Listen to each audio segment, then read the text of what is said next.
শিং দিয়ে নিজের শক্তি প্রমাণ দিচ্ছে কালাবাবু। কোরবানির ঈদকে সামনে রেখে দেশ জুড়ে জমে উঠেছে কোরবানির পশুর প্রস্তুতি। এ সময় বাজার মাতাতে দেখা মিলেছে কালাবাবুর। বিশাল আকৃতির এই দেশি ষাঁড় নজর কাটছে সবার। শুনলাম যে দেশি জাতের বড় একটা গরু আছে, দেখার জন্য আসছে, দেখলাম না গরুটা অনেক বড়ই হবে। তো সেরা বললো যে 13 থেকে 14 মণ, আমার ধারণা যে না আরো বেশি হতে পারে।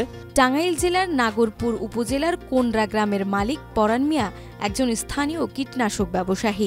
তিনি জানান 3 বছর আগে গ্রামের হাট থেকে একটি দেশি গাভী কিনেছিলেন। তার ঘরেই জন্ম নেয় কালো রঙের একটি বাছুর। পুরো শরীর কালো রঙের হওয়ায় জন্মের সময় থেকেই গরুটির নাম রাখা হয় কালাবাবু। সেই থেকেই সন্তানের মতোই লালন পালন করছেন তিনি। কালার এক্সপার্ট, জর্জ স্যাপ এবং মাইল্ড অন হ্যান্ডস টেকনোলজি সমৃদ্ধ অরিক্স ক্রিস্টাল ওয়াশ আপনার এখন সে বিশাল আকারের ষাঁড়ে পরিণত হয়েছে। গরুটা 3 বছর যাবৎ পালতেছি। বাচ্চাটা ভূমিষ্ঠ হয় তখন কালা হচ্ছিল, ওই কালাবাবুই রাখছিলাম। পরাণ মিয়ার ভাষ্য অনুযায়ী বর্তমানে গরুটির ওজন 14 থেকে 15 মণ। দৈনিক খাবার হিসেবে কালাবাবু খায় 10 কেজি তরল ও দানাদার খাদ্য, যার মধ্যে রয়েছে কাঁচা ঘাস, চালের কুড়া, ভুসি, ভুট্টা, অ্যাঙ্কর, খৈল ও কলা। গরুটির দৈনিক খাদ্য খরচ প্রায় 500 টাকা।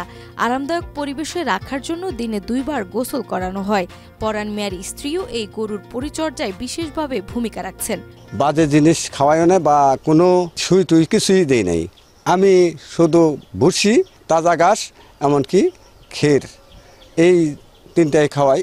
শখ করে বড় করছি যে একটা সার বানাম, দেশি সার। কষ্ট লাগতেছে আমার।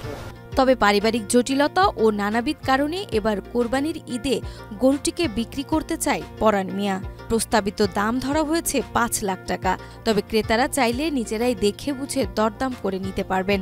কালাবাবুকে দেখতে ইতিমধ্যে অনেকেই ভিড় জমাচ্ছেন পরাণ মিয়ার বাড়িতে। কষ্ট লাগলো, কান্নাকার দাম তো রাখা পারতেছি না। হেরে সারণ নাকবই এনে কারণে হেরে পারা কষ্ট দেখে কাজে আমি গরুটা ছাড়তেছি। শুনলাম যে কোনোরা বড় গরু আছে, ঠিক আছে, সেই গরুটা আমি দেখার জন্য আসলাম। দেশি গরু, ঠিক আছে, তা দেখে বেশ ভালো পছন্দ হইল আমার। টাঙ্গাইল জেলা প্রাণী সম্পদ অধিদপ্তরের তথ্য অনুযায়ী এবছর জেলার চাহিদা অনুযায়ী পশু প্রস্তুত করা হয়েছে বেশি। এর মধ্যে অনেক গরুই কালাবাবুর মতো বিশাল আকার ও ব্যতিক্রমী পরিচর্যার উদাহরণ হয়ে উঠেছে। নাজমা, মাই টিভি।